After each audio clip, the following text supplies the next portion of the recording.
Welcome to Screen Recaps, and today we are going to be recapping the movie, Clash of the Titans.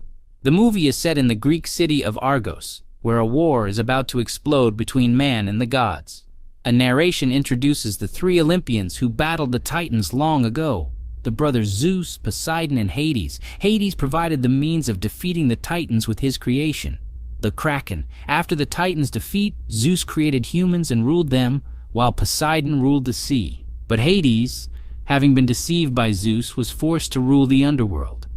Zeus and Poseidon gained power from the prayers of humans, but Hades learns another way: fear.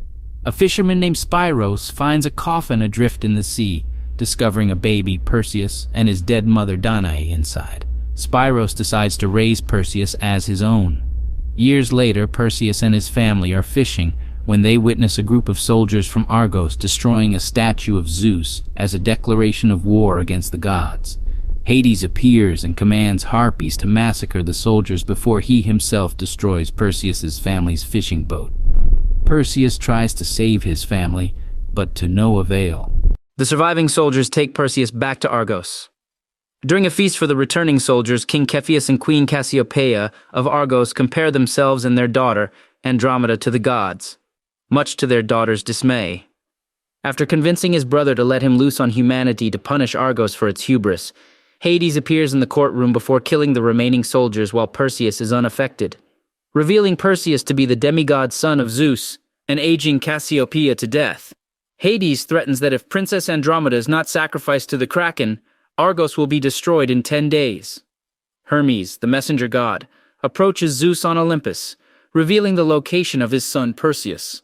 Hermes suggests offering Perseus sanctuary, but Zeus declares that he shall be left to his fate, along with the other infidel mortals. The king seeks the help of Perseus after he is placed in the dungeon. Perseus refuses until he meets Io, a woman who does not age, as punishment for refusing to be seduced by a god. Io reveals that Perseus's conception was a punishment conducted by Zeus on Acrisius, the former king of Argos, who was married to Danae, for his actions against the gods. When Acrisius set Danae and the baby Perseus adrift in their coffin, an enraged Zeus struck Acrisius with lightning, leaving him hideously disfigured. After learning that killing the Kraken would allow him to have his revenge against Hades, Perseus agrees to help.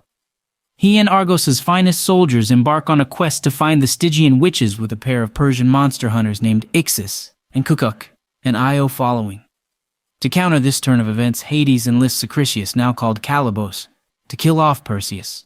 Hades imbues Calibos with superhuman powers. In the woods, Perseus and his men discover a sword forged in Olympus that will only display power if it is wielded by Perseus. While separated from the group, Perseus encounters Zeus's sacred herd of flying horses, the Pegasus. However, Perseus refuses both the sword and the pure black Pegasus that the gods offer as assistance, as he does not wish to be a god. Calibos attacks the group and tries to murder Perseus, killing several soldiers in the process.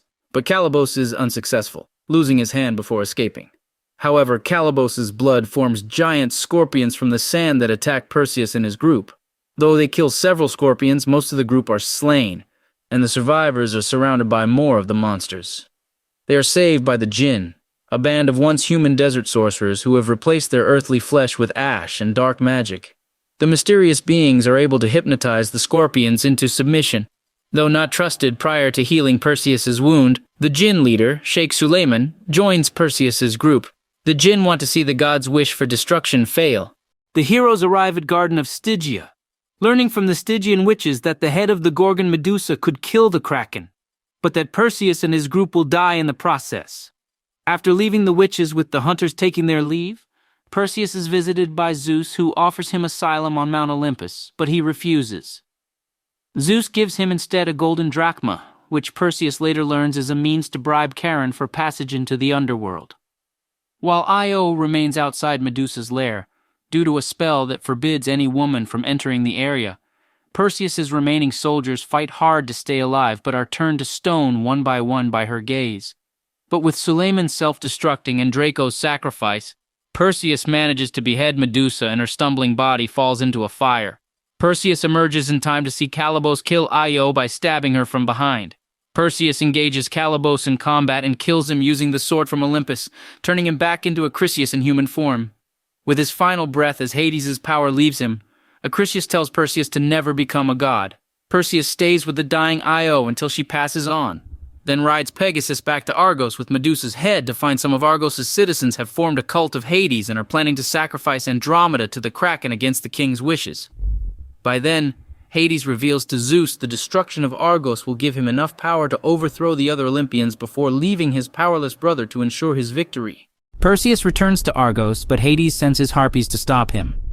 Perseus defeats the creatures sent by Hades and uses the head of Medusa to turn the Kraken into stone as Cepheus is killed by the cult leader, who is then crushed under the shattering Kraken. Hades appears and sneers that Perseus cannot kill him since he is a god. Perseus retorts that while Hades can live forever, it will not be in the world of men, and uses the sword to banish Hades back to the underworld.